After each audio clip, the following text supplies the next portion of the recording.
I can see her lying back in her satin dress. Happy Homebrew Wednesday.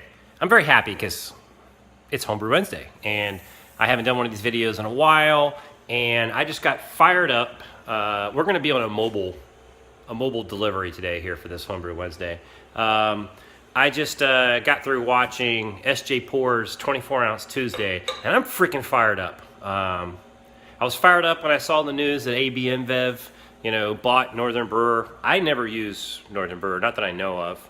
I've bought online supplies from a place called High Gravity, which is where I got my electric brew system. I don't know if that's kind of buying from the man. I don't think it is. I think it's a small business. The owner I kind of talk to frequently when I'm asking questions about my system. But I don't think I've ever patroned these large, conglomerate type businesses. I think I buy a lot of my grain from, I have a My Local Homebrew store, which is just down the street that I go to and get quite a few of my recipes. I've actually bought 2 different orders from the Grain Bill, which I have to say, SJ, you're the man. He's not lying. His service was first rate. I was at dinner with here's a story. So I tell you what, let me do a pour real quick.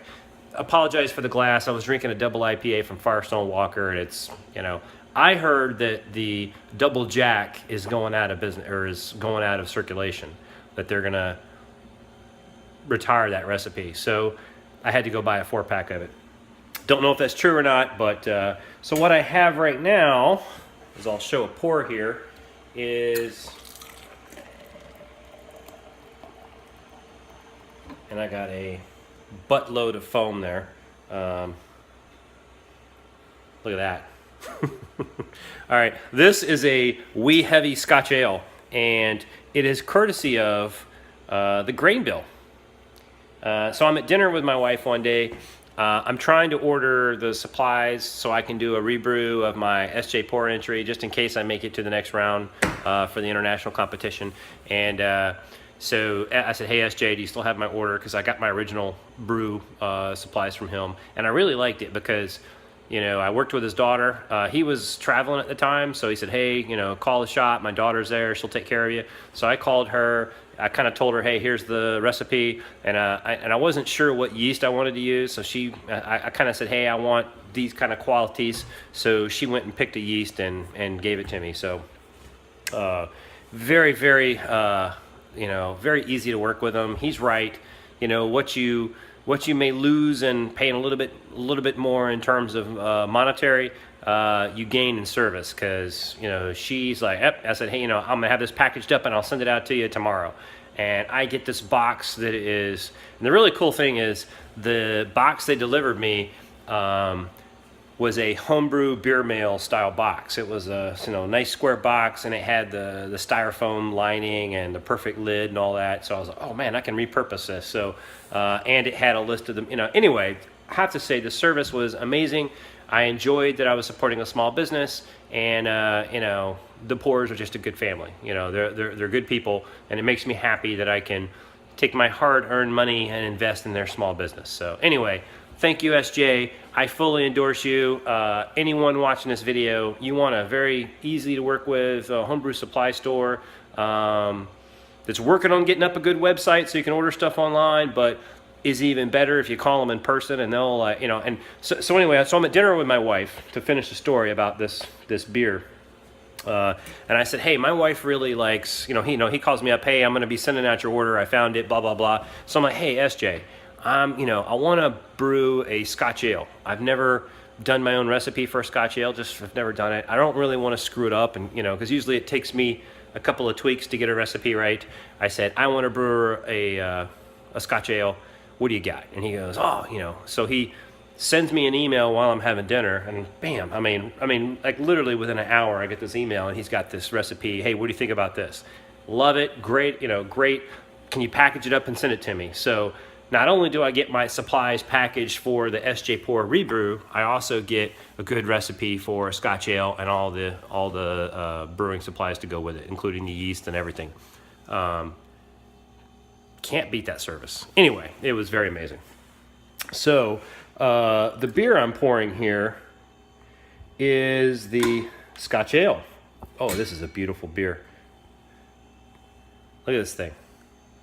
Look at that. Yeah, I mean, I'm pouring aggressively because I can't drop the camera, so I have to keep the glass like way down here below the nozzle. But look at the look at that head.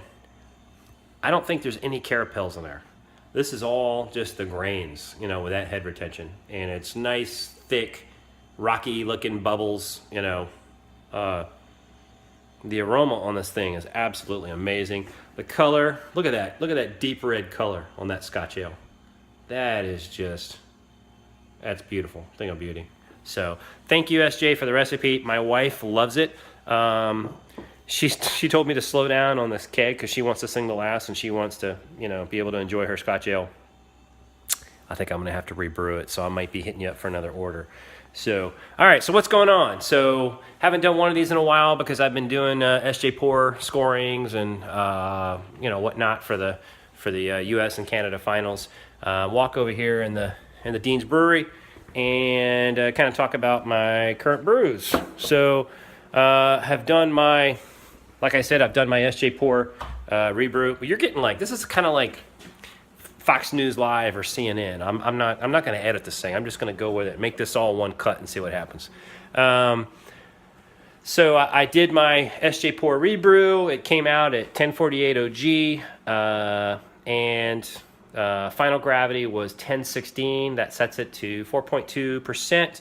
A little bit lower than my original gravity, but hey, it's a tad bit sweeter, which is cool. I'm kind of digging that it's a little sweeter than the last one, and kind of makes sense because I brewed it at a higher temperature.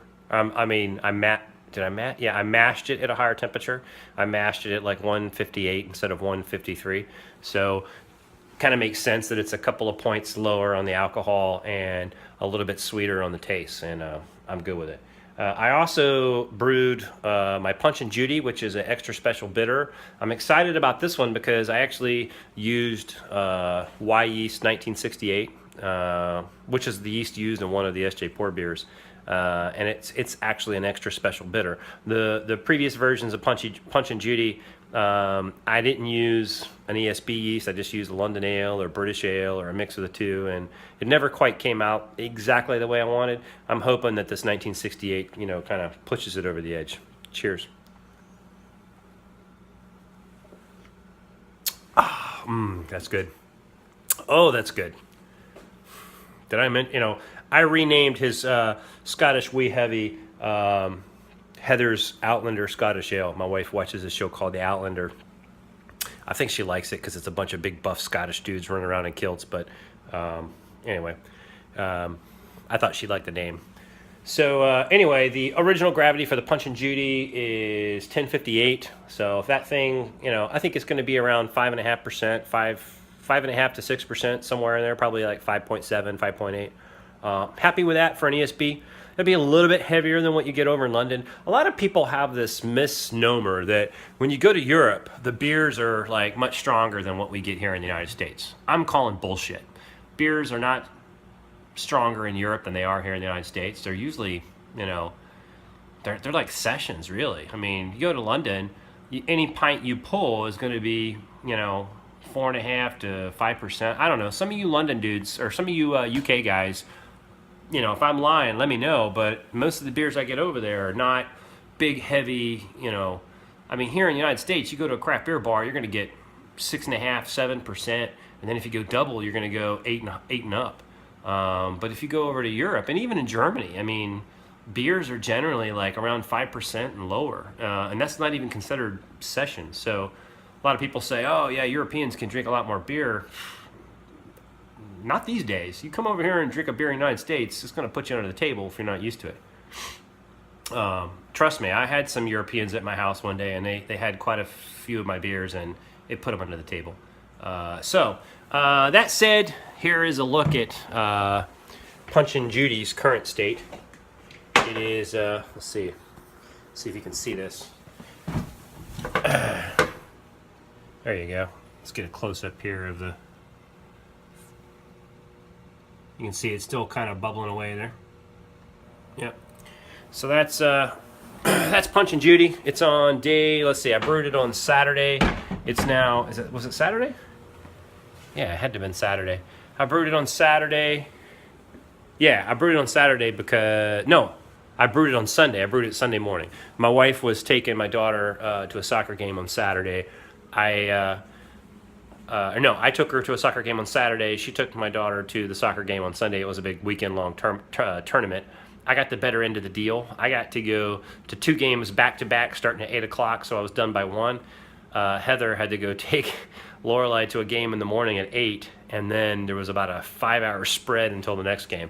And did I mention it was like the tundra? It was like windy and cold as hell and miserable. Meanwhile, I got up early on Sunday, brewed Punch and Judy, and then watched football all day. So probably didn't gain any brownie points with that, but you know, what the hell. Other news, let's see, what am I at? I'm at 11 minutes. I gotta hurry up and wrap this up. The system back here in the background, I don't know if you can see this, but I've got these quick connects. See these plastic quick connects? I have it, you know, on my vessels. I have it down here on the pumps. I don't know if you can see that. Probably can.